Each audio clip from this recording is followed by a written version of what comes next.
And welcome back, everybody, to another episode of The Right. No, that's the wrong show. Liberty Collaborative. I was going to go right into my radio show. It's Welcome the right to, place to be. It's the right place to be. That's what you got to say. yeah, you're at the right place to be. That is it. And this morning, we're going to do something a little bit different after yesterday's events. I've got a monologue here I was going to read on the radio show, but I wanted to do it here today. And that is George Washington warned, if freedom of speech is taken away, then the dumb and silent will be led like sheep to the slaughter. Franklin said, whoever would overthrow the liberty of a nation must begin by subduing the freeness of speech.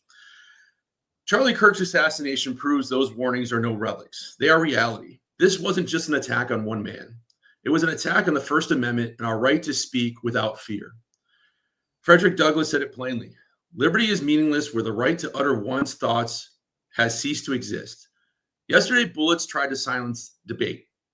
Cancel culture, political intimidation, violence, all of it comes from the same poisonous root. And that, folks, is what we're going to cover today, along with a lot of other things. Welcome, gentlemen. Kay Carl, Chris, and Mike Hancock. Thank you for being here once again. Greetings, man, from Alabama. Roll Tide. What a context, Michael. We were texting each other this morning, talking, saying, really, this is in some ways potentially an historic turning point in our country. The amount of implications here in content, context, and historical perspective that our show tries to commit to is really relevant today. Kate Carl, you obviously, we love learning and hearing about your perspective in the history of Frederick Douglass, but he had some very powerful words about the impact and implications of infringing the First Amendment. About two people are hurt, right? The speaker and those that want to listen. Exactly right, and that's what because if you're the speaker, they deliver the message. You got a point to make, but then again, on the other side, there's some people who need to hear that message, and perhaps have a change or an improvement in their ways, so they can grasp the importance of liberty and not be embraced and following the philosophy of a Marxist who wants to smother and drown out an opposing view. And his threat, Michael and Aaron, his threat was that he started at 14. Ben Shapiro wrote about him and said at one point he's going to be head of the RNC, and then he went, no, he's going to be more than that. Yeah. And what did he do? His unique capability, but apparently threat, was to bring his energy to campuses and simply be willing to debate anyone. And didn't he have a tent saying, speak up? And it was literally he was becoming a rock star and bringing people out who were afraid to speak up. Yeah, that's, I think, is the thing that made Charlie so scary to those who oppose freedom of speech, to those who want to control the masses through fear. Charlie, I have to say, Stephanie and I saw Charlie here. He spoke at our church a little over a year ago. And I've always been impressed by him. And this is Aurora in Colorado. Well, it's in Colorado. Yeah, it's in Denver is where he spoke. But what one, a powerful speaker, two, a person who inspired others to engage. And again, that's one of the scariest things about Charlie, was that he caused people to think. And once they began thinking, the vast majority of people started to get engaged. Wow. Yeah. And, those are great points that you make, Mike. And I think when you look at his intellect and how he was able to be self-taught, no college background, and to be able to go in and communicate with anybody who came in front of him, the other side of the coin, the left, the evil people on X right now that are praising his assassination, they have no answer for somebody like him. And I think that's what scared them more than anything, that at some point in his life, he could have been something bigger than what he already was. Absolutely. Well said. But I think they called, because of this tragic event, they left don't get that you cannot stop a movement. It's not about a personality. And so my opinion is you're going to see the conservative movement really grow. You're going to see a lot of young people Oh my It's Lord. going to take up the mantle and just move forward. Yeah. So their worst nightmare, the left's worst nightmare, is about to happen. They just lit the fuse. Aaron and I Yeah. were scheduled to meet with Turning Point on the UConn campus this morning. That was previously scheduled. And now we're not only going to meet with them, we're going to do everything we can to force multiply them, to magnify their voices. And, you know, I just want to point something out to people. We unpack this. There is a category known as sort of a crime of passion. This is how riots start. People, the moment gets to them and they're violent. And this is how riots start. But there's another category called premeditated murder, where someone plans, they practice. The shooter in Pennsylvania, President Trump, practiced. He located a rooftop. Whoever the shooter was obviously practiced at even longer distance on a rooftop. What that tells us is that something in this person's background fulminated and metastasized into a premeditated murder act. And so we roll back and we say, who's complicit in creating this ecosystem that allows these sick minds to do this? Well, this low level of either violent, provoking rhetoric or violent, accepting rhetoric. And let's just remember that Nancy Pelosi of the riots a number of years ago said, well, it's good that people blow off steam, or words to that effect, right? It's Schumer on the steps of the Supreme Court threatening the justices. It goes on and on. And these people, and with all due respect to some of the Republican senators and congressmen I saw yesterday being interviewed, calling for the Democrats to apologize, I say no. No apology is needed or means anything anymore. Exactly. What we got to say to the voters, you guys, is hold these people accountable for their statements. Absolutely. They are culpable. What do you guys think? I agree. I mean, you have Chris Murphy out there. You have all of these Democrats calling all these people, you know, on the right, fascists, we're racists, we're Nazis, and they keep that rhetoric going. Fight them if you see them in the streets. Take it to them. I forgot what that one lady's name was. Maxine Waters. And it's go into their restaurant, go to their table, disrupt them. Exactly. And what do you think that type of talk is going to create? And, you know, I'll tell you guys, I'm a little pissed off this morning. It took me a little while for it to set in, but now it's kind of just, it's one of those things like no person and he wasn't even a politician. He was just a guy going out there having a conservative talk with people. And I did some searching real quick before we got on the show, and I tried to find out how many other people have been assassinated like him. And the only thing I could come up with, and you guys are a little bit older than me, so maybe I'm missing something, but Martin Luther King Jr. was the only other one. And he used his words, just like Charlie Kirk used his words. One was for justice and one was for the conservative movement. And I can't find anybody else. I don't know if there's been others, but it's just this rhetoric and this hate from the other side. Just it needs to stop. It's poison. Hey, Aaron, can I jump in here? And I just want to catch a word you said. Charlie Kirk was for the conservative movement. I would submit to you and to all listeners that is not correct. What Charlie Kirk was for, and Kate Carl wrote about this beautifully earlier, this isn't sports teams.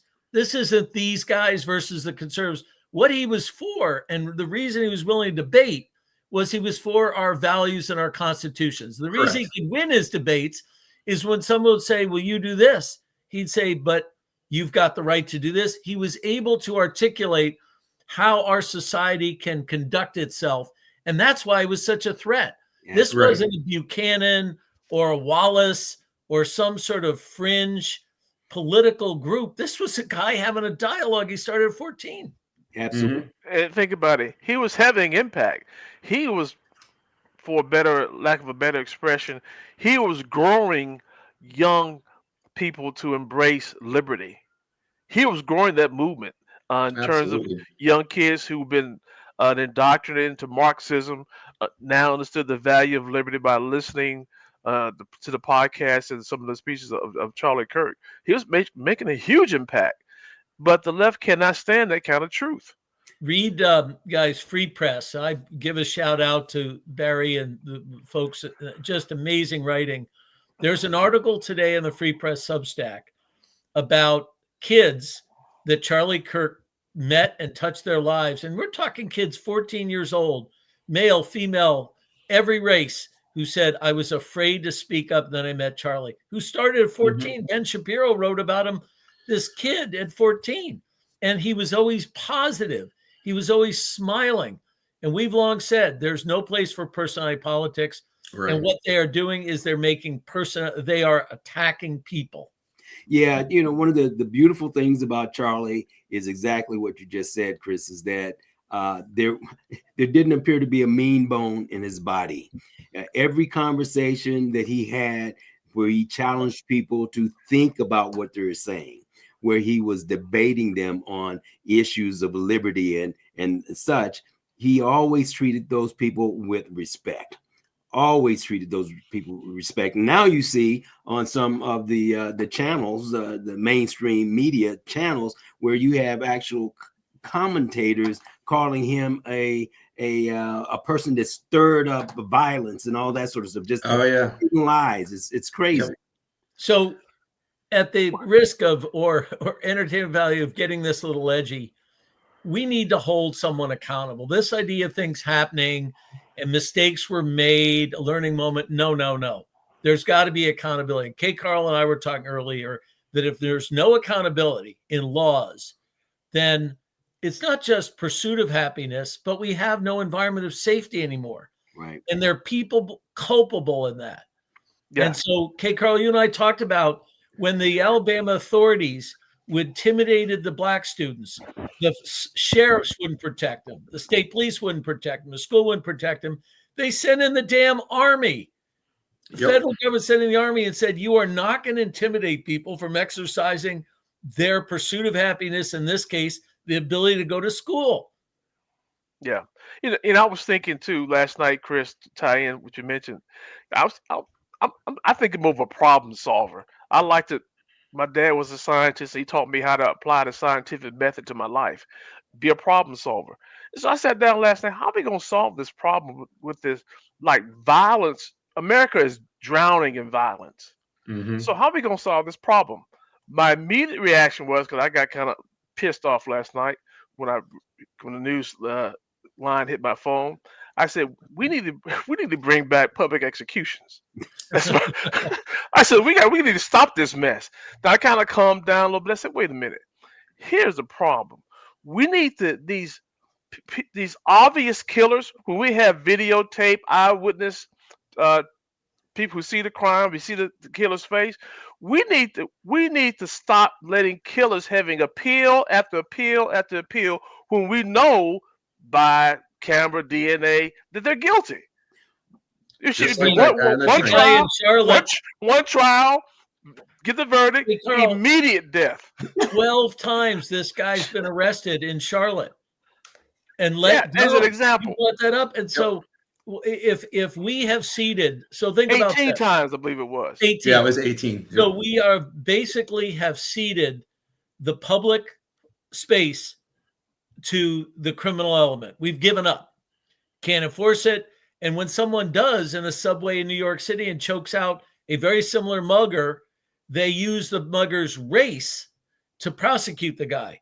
In this case, in Charlotte, they don't want to talk about race. Oh, no, even though 18 times. So we've given up the safety of the public space. But I would submit to you, are we now giving up the freedom of speech space to say what we want to say? I believe they are taking that from us through intimidation, through malfeasance and nonfeasance. And in a minute, guys, we'll bring up what's going on literally 5 miles from my house, where a kook is carrying guns, threatening the Republicans, threatening to shoot up the school. And the Democrat attorney general is so busy fighting ICE, apparently they don't see anything wrong until the guy does something. That's happening right now. Killing Lake, Connecticut. Check it out. Well, Chris, you're a lawyer here. I got a question for you involving this whole thing in Charlotte, North Carolina. How is a cashless bond a bond? I don't understand. That's a great question. I mean, somebody in this world in North Carolina is stupid. I don't get it. No, it's Kay Carl. You brought it up earlier when you and look at the text carefully of what Trump said. we're starting to hold the people that are funding the foundation of what's creating this accountable. So think about it. Soros funded prosecutors and judges that have metastasized into catch and release, have said we're not going to enforce low-level crimes and we're going to let people go. And so this poor Ukrainian lady's life was taken by a person who was not held accountable for their behavior. We're not saying person, maybe they were psychotic, but someone has to be held accountable to keep public safety premier, right? Safe space. Absolutely. And now, you know, words as well. Yeah, absolutely. But one of the things we also see happening, Chris, is that anytime that you attempt to actually hold people accountable, then the progressives will always say that you're actually dividing the country, you know, by actually being proactive and attempting to try to do something about things. Yeah, it's Michael, it's what they've said here in Killingly, Connecticut. Just so everyone listening understands, this is a guy who hates Trump, has painted his house. He's now covering it over because the town has finally told him he can't do certain things, but vile state all over his house, gigantic billboard in his front lawn on the sidewalk. He lives next to a school. He's brandishing firearms. He's going on social media and the most vile stuff, including digging up the Republican person or his latest target's mother so he can do things with her skull. I mean, this is as gross as you get. He's been sent home from work. He's threatening people. There's restraining orders. And you know what the statement is? The superintendent said, this has been turned over authorities and there's nothing they can do at this time. Well, welcome to the bluest of blue states, Connecticut. You know, Illinois got a crime problem, all these places, and they say, no, don't come. Well, Connecticut, we need troops.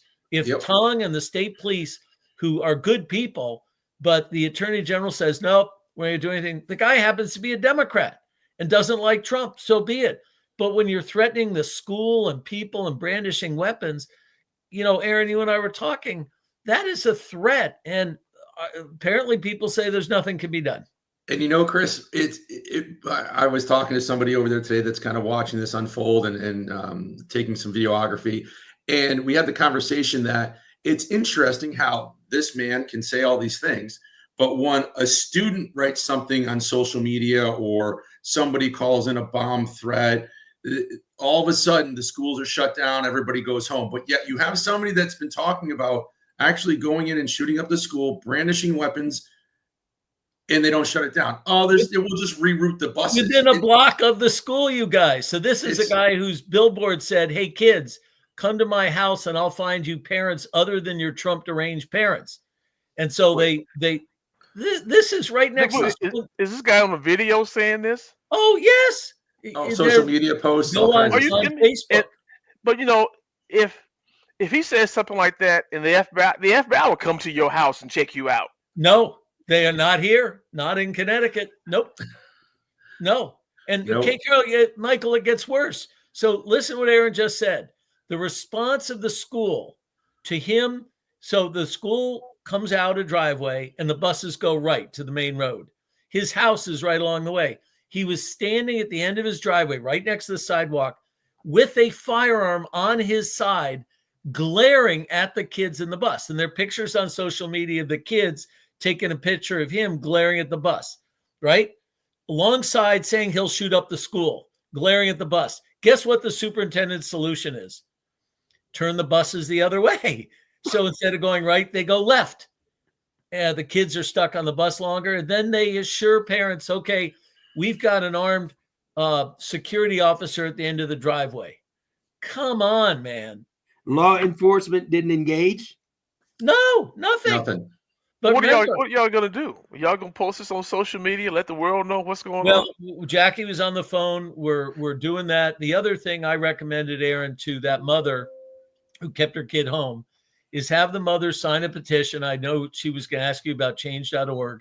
Yep. And demand that the superintendent complain to the state education department and the U.S. Attorney's Office that their right of an education is being infringed. That if there was a plume of toxic smoke, they would close the school. If there was a crack in the foundation, they'd close the school. if there was some event. But when someone who lives next to the school threatens to shoot up the school, nope, business as usual, no problem. Shut the school down, you get a federal investigation, hold the superintendent and the school system liable. If you won't stand up for students' rights, who will? Exactly. This is not mental illness. This is just plain evil. It's evil. That is. So remember, Jackie Holman, who's just on the phone before we started the show, you guys. And remember, I started by saying there's an environment that's fulminating this. Jackie reported to us on this show this spring that remember the No Kings marches all around the country? Yep. Jackie Holman, who's a fantastic reporter out of the Fairfield County area, went to a No Kings protest in March and marched along with the protesters, interviewing them. And Jackie's a wonderful person, found this nice old man, nice conversation, and she was just chatting with him. And Jackie at one point said, you might recall, what do you think the solution to Trump is? And the gentleman, this sweet 70-year-old man, as I remember she said he was, said casually, well, they could take him out. 86-47, kind of what he said. And Jackie said, wait, what did you just say? Well, someone could take him out. And Jackie said, you mean assassinate him? He goes, yeah, be okay. That's how they think, Chris. That's Right. crazy. So my point is, when Nancy Pelosi says, well, blowing up a little steam is all right, and Maxine Waters says this, and Chuck Schumer, and they do this kind of thing, it creates this context that people start to villainize the people they disagree with. And it ends up in Charlie Kirk's life being taken. And it starts in college.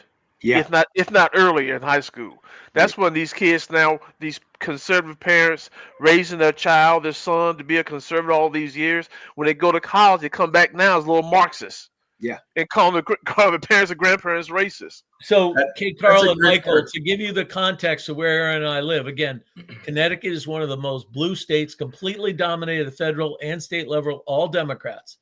So these Democrats go to protests, and one of the flags hanging in the protest is 86-47 sign, which for everyone watching, you might remember the Comey thing with the shells. 86-47 means 86 is kill, right? Mm-hmm. Eliminate, terminate, and 47 refers to Trump. Well, they now are going to rallies with flags. And think about it, guys. That backdrop is all okay with them. So they claim that other people are Nazis, including Trump. But do you ever, there's no evidence, there's nothing. Or remember when they claimed that Elon Musk was giving a Nazi Heil Hitler salute? Yep. And then everyone showed all these other pictures where lots of people are waving their hands.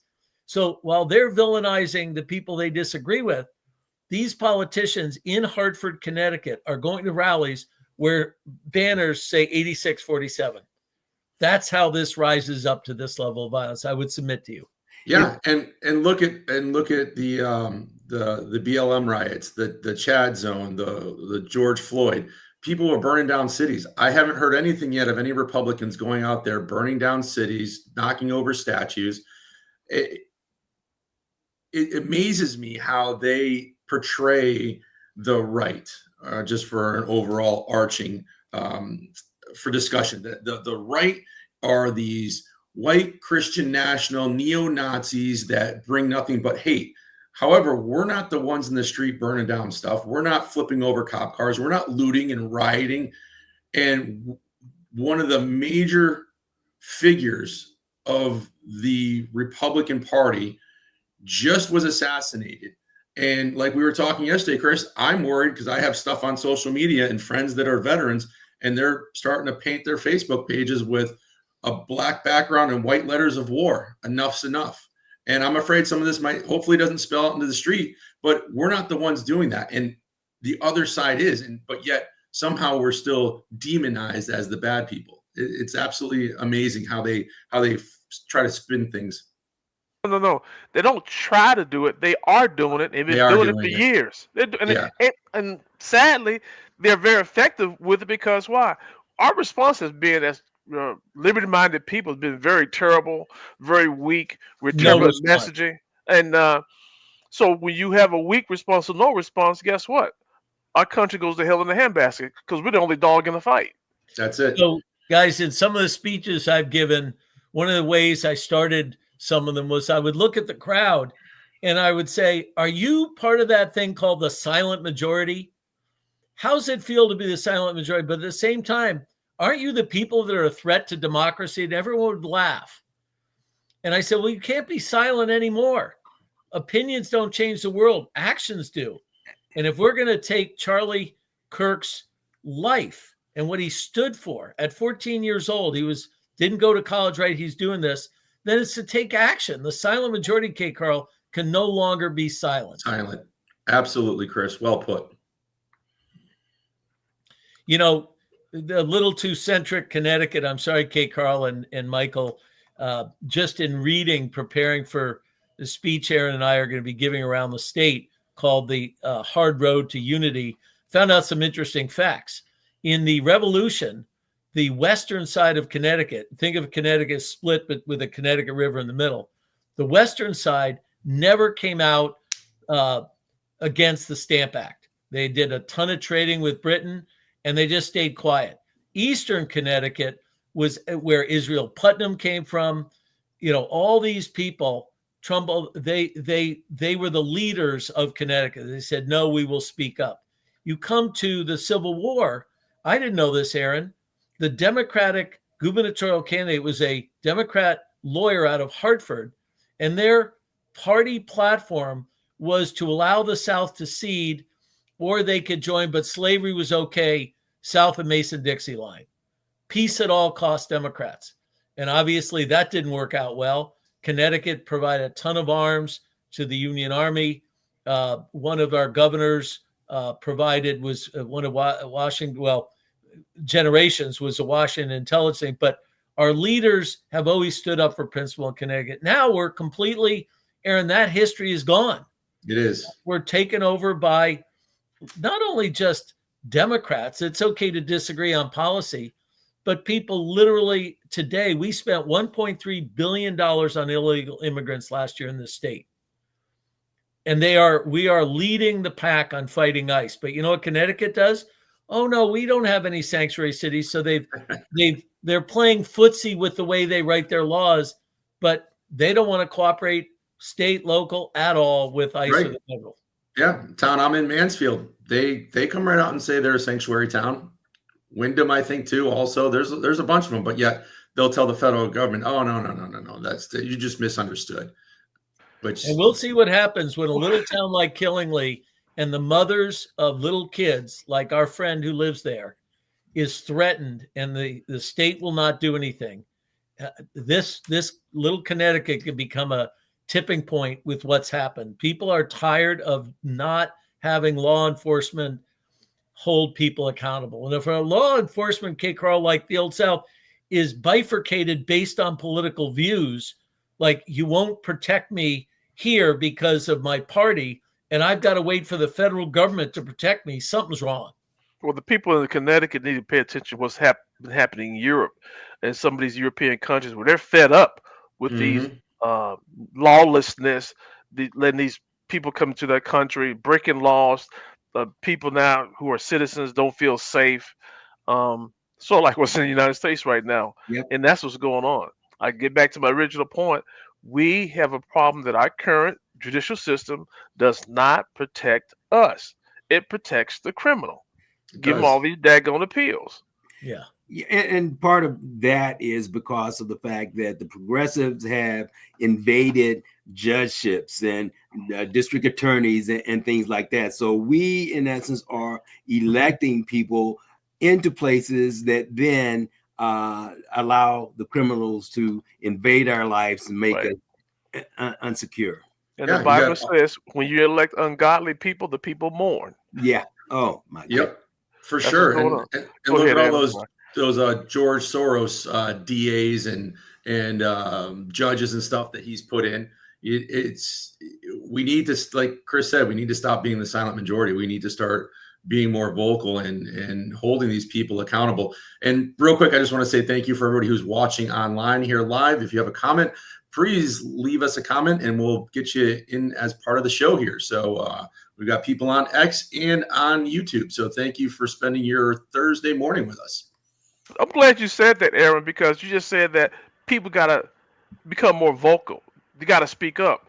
Mm-hmm. You need to share with the audience your experience of how you leverage Frederick Douglass to empower you to become more vocal. Yeah, to open the door to a conversation with people that totally disagreed with you. So that's where people are hesitant. They don't want to be attacked. They don't know they call them Uncle Tom or racist. They have no idea what to do. Yeah. But they don't need to hear from me because I originated, but they did hear from you because you've used it as well. And you're not a black guy that's using it. Nope. And I used it this past week. I went to the college campus at UConn. I went into a political class, and myself and there was 3 others. Talk about the Lion's Den. Yeah, that and 2 Democrats were in there, and we had to talk to this political class that's running mock campaigns, and we had to talk what it's like to be a candidate and somebody that's running for office currently or has had run for office. And with your messaging, K. Carl, I went in there and talked to them about Frederick Douglass and Lincoln and talked with the students, not to them, asked them questions. Like I said, hey, what do you think it's like being in a Democratic town like this? And I go knock on doors that have that have Harris Waltz signs on the front door and lawn signs. What do you think happened when I knocked on the door? And they're like, oh, the door got shut in your face. I said, I have about 30 seconds, but when I tell them I'm a Frederick Douglass Republican and we need to have a talk about our shared values and constitutional principles, that opens the door and allows us to have a civil discourse and conversation.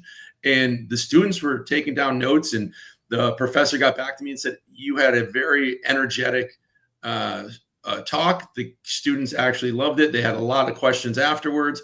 I said, great. If any of them want to work on the campaign or have another conversation with me, just share my contact information. And he did. So it was interesting, as Chris put it, going into the Lion's Den and actually getting a chance to speak with the students. Yeah, I think that's really key to engage with people. That's one of the beautiful things about Frederick Douglass. It's a beautiful thing about Charlie Kirk, that they actually talked to people, invited opposing ideas, created dialogue, not just debate, but dialogue, a discussion. They went back and forth about what things actually mean. And I think that's, to K. Carl's point, that's what we've got to do. We've got to not be afraid to stand up and speak, but be able to have tools that allow us to have those conversations in ways that are productive versus ones that make you want to shoot yourself in the head. Yep, those are all good points. It's I hope people, this kind of is like a rallying for people to get up there, to go to their local boards, to come out and speak, to have those conversations, and not to sit quietly on the sidelines hoping somebody else is going to do it. This should be a real wake up to everybody in the conservative movement, I guess is the best way to put it. And as people point out, and Professor Turley writes about this quite a bit, is some of these protesters are starting to use or bring to protest the guillotine. And they're referring to the French Revolution.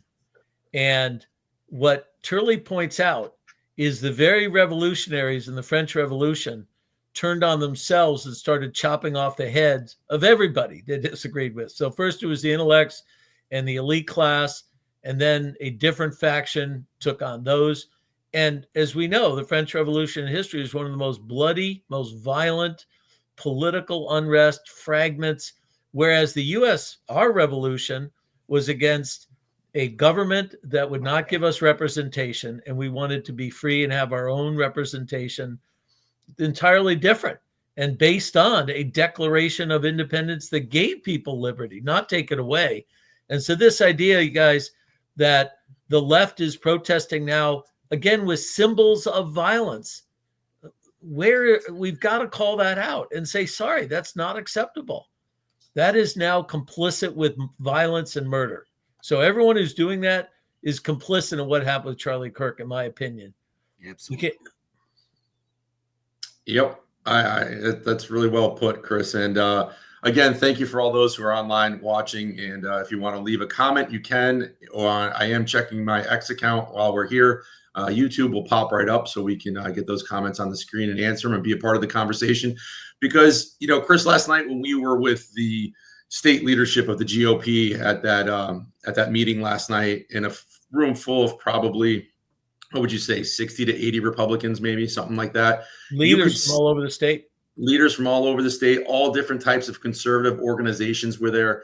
And you could see in the faces of people just the either it was almost tears or it was anger. And people were really just pissed off that this happened, because in this country, we should be able to have our differences and have our speech. And just because you don't like what I'm saying, that's fine.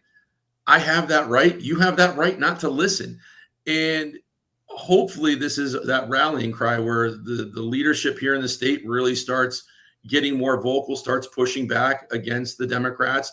And just for example, here, I ran for office. I'm still getting complaints from the Democratic Town Chair Committee or the Democratic Town Chair here about frivolous stuff. And it drives me nuts because these Democrats say, oh, well, I think this happened, so I'm going to file a complaint with zero merit to it. And I'm thinking at this point, I'm just going to start filing complaints against them left and right and just say, oh, I saw your business card. Vexatious litigation statute. Yes. And get your lawyer to serve him that any more of these, and vexatious is that there is no basis, reasonable basis or claim for his suit. There was no damage. There was no facts, and they're treble damages. And that'll get his attention. Yeah. Michael, you said something that we learned from years ago, and I've shared with Aaron, and part of our thing is that when you went with Stephanie and knocked on doors, you specifically called out George Washington's warning that political parties could lead to divisiveness, and that we are not about celebrating political parties. We're about our system. Mm-hmm. Yeah. And one of the other things I pointed out is that divisiveness is something that is created on purpose to keep us from knowing anything about the issues. That's the big thing, right? They don't want you to know anything about the issue. So whether you're using Frederick Douglass or some other technique, you got to get people to a point where they understand that there are real issues that they need to address, and that partisanship is not going to get you there. Yeah, I thought, guys, that this was sort of a national phenomenon. And as we all think, K. Carl, with you in your town, it won't come to my town.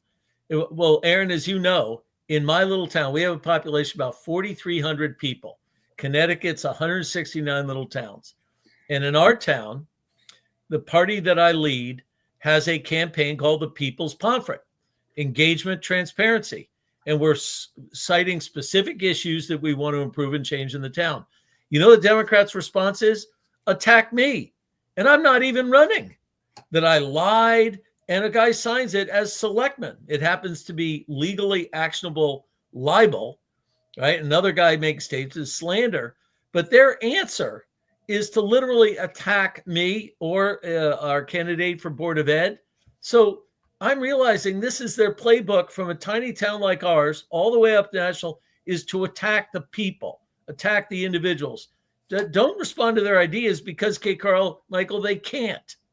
They can't assail the principles. Yeah, the idea is to label the enemy as evil, right? And that's the thing you never see on our end, us calling people evil. We'll talk about how broken your ideology is, how bad your ideas are, but we never really attack the other people as being evil and label them, which then sets up for things like what happened yesterday with dear Charlie Kirk. Well, let me say it then. Some of them are evil. They are downright evil.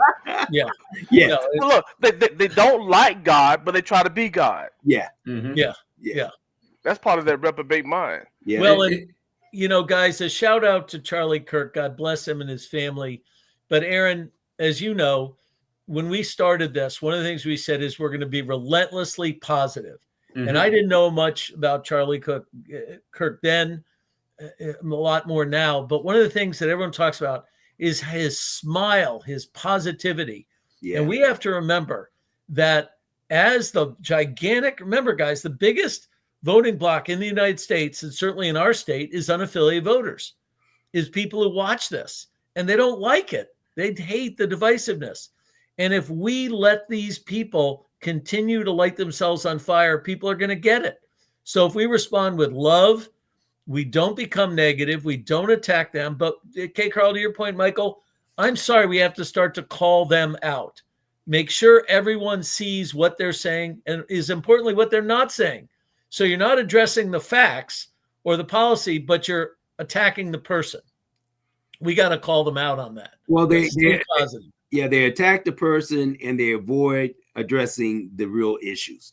That's the thing. And K. Carl, to your point, is it evil? Yeah, I tend to think it is evil. But I think the thing that we do is we stick on message, which is tell the truth, raise the issues. And what ends up happening is that the way they respond ultimately ends up indicating how uninterested they are in solving anything and doing anything that's good for the community other than attack us. Yeah, your point's well taken, because when you know you're standing on truth and you know that your position is based on firm foundation, founding fathers principles, you don't have to have your blood pressure don't have to rise when you're having a conversation with somebody. Exactly. You don't have to have a problem with an ulcer later on in life. You articulate, you beat them with kindness, you articulate your position. You don't have to attack them personally. Just help them understand what the importance of liberty is by learning how to leverage Frederick Douglass. There you go. Yeah. Yep. So I got to ask, since our title of the show is the Assassination in Public Square, can liberty survive? Do we think liberty can survive?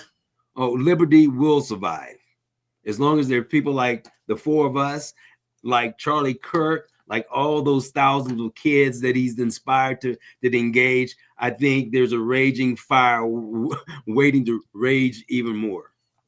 Yeah, liberty will survive because liberty is based on our God-given rights, and God defeats Satan every single time. Aaron, I'm going to one-up you guys. It will not survive. It will thrive. Oh, there you go. That when you try and put people down, what the founders got right, when they talked inalienable rights, they looked all the way back to Greek literature and the Bible and this idea that humans have this desire to speak, to pursue happiness, to prosper.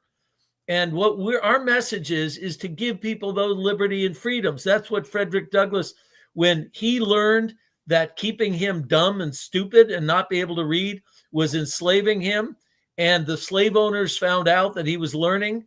So what is our message? Learn more, get involved, and have liberty thrive. You don't have to become a spokesperson or have a podcast like us, but take a couple pictures, record someone saying something toxic, call them out, or give it to someone who will call them out. We cannot have the silent majority watch. We need to have liberty thrive, and it thrives by every single person being engaged. Absolutely. Absolutely. And if you have those videos or you need somebody called out, feel free to email us at libertycollaborative1818@gmail.com, and we will be more than happy to put that person on Front Street. And Aaron, I hope you'll put out some of the stuff going on in Killingly. To me, I pray that it doesn't end in a violent ending, but it's got every indication that it's a powder keg ready to burst. And the fact that the state authorities under Attorney General Tong will not take action, I hope does not become national news. I hope not either. It really is disgusting. So yeah, it is disturbing to see the amount. And again, I'm all for free speech. I'm all for the Second Amendment. But when you are making direct threats to a school, that's where I draw the line, and you need to be dealt with by the authorities. And it's pretty sad that in our state, they're going to have a knee-jerk reaction, and maybe they're just waiting for something to happen so they can start saying, "Oh, well, see, guns are bad. We got to get rid of the guns. We've already got a smaller, limited capacity. Now we need to, you can only have a black powder rifle now that shoots a musket ball." So what has the police actually has to say? I heard you say something about the superintendent, but what about the police? What are they? They say they can't do anything. They say we disagree. There are photos on social media of him carrying a long rifle, a semi-automatic rifle with no shirt at the end of his driveway, glaring at the person taking this particular picture. Aaron was former law enforcement. You know, I went to law school, passed the bar in Ohio, have been around law. That is putting fear in other people. It is brandishing. The guy is promoting on Facebook that he's enhancing the performance of his firearms and then threatening to go to the school. And these authorities can't put that together. And look what happened in Minnesota. Yeah. It's mind-boggling. Remember, guys, this is Tong. This is a guy who swore to uphold the Constitution and protect citizens like us in Connecticut. And what is he doing right now? He's working on some lawsuit against the Trump administration or how they can fight ICE. That's who we've got here. This guy, Tong. Yeah, wasting taxpayers' dollars instead of doing his job. And not I got some knuckleheads up there in Connecticut, man. No, but when you hear with a mother, Aaron and I talked to her, K. Carl and Michael. She brought her kids home from school. They're with grandma. She's talking to other mothers, and she said that if I see this guy go onto the school and she's going to run him over with her car. She said, I'm going to pull out, right? Aaron, you probably heard her say it. I said, God bless you. You know, Thomas Paine long ago in 1775 in a speech George Washington wanted him to give to the troops. He said a line that it was wonderful. A summer soldier and a sunshine patriot. Don't be a summer soldier and a sunshine patriot. And it was meant to rally the troops that you had to really, there was real, this was important. And this mother saying, I will do this to protect my kids. That's what happens when law enforcement makes it clear that they are unable, incapable, and yet we see all around the country, they can grab people, bring them in. I mean, they arrested some of these federal people, right? Under the last administration, they had the FBI there with SWAT team at 6 a.m. in CNN. They apparently can arrest them for nothing. Right.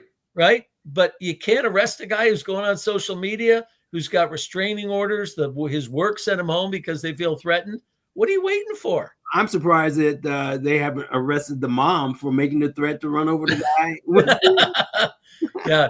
No, let's steer the school buses the other way. That's a great solution. Jeez. Yeah. Anyway, it's Aaron, amazing. thank you guys. Thank you. What a good episode. God bless Charlie Kirk, and let us all vow to hold strong his strength, his energy, his enthusiasm, his positivity. And I know, Aaron, you and I, and Kate Carl, I know you'll help, and Michael, we're going to UConn. We're going to meet with the Turning Point people, and we're going to double down to grow their organization. And I said, we don't care if we work weekends, whenever, we're putting this on full throttle. Absolutely. In honor of what Charlie Kirk stood for, in honor of his family. Yeah, step out boldly. Yes. Yep. And also, just before we go, it is September 11th. So I just want to say that, the question always is do you remember where you were on September 11th? And just to remember all those lives that were lost at the World Trade Center and the Pentagon and the flight, 93 that went into the field. So went to a memorial service this morning in town. So just that also, it's been one heck of 48 hours. Hey, Aaron, can I point something out just for the audience and maybe tie this all together? What happened over Shanksville, Pennsylvania? What happened was citizens didn't look to each other and say, you a Democrat or you a Republican? They said, this is wrong. We got to take action. Mm-hmm. And what they did was they got up, they grabbed a cart, and they charged into the cockpit. And they crashed the plane. But those citizens stood up and took action. And they knew in doing so, they were going to likely save the lives of the people in the buildings below. And I think it was headed for the White House and Congress. They crashed the plane together. So we want to honor those people on 9/11. It's take action together. Yes. Same thing in the Twin Towers. There are wonderful stories of people who kept going back after escaping and leading more people down. The famous guy with the red bandana, so they could see him in the smoke, said, follow me, kept going up and down, eventually perished when the building fell. So the heroes of 9/11 were the people who stood up and did something, took action. Yep. So folks, stand up, take action, get out there, be vocal. Go to your town council meetings. Go to your RTC meetings. Get involved. Take Time, pictures. treasure, or talent. Yeah, exactly. Pictures. All right, fellas. That was it. We will see you guys and everybody else next Thursday.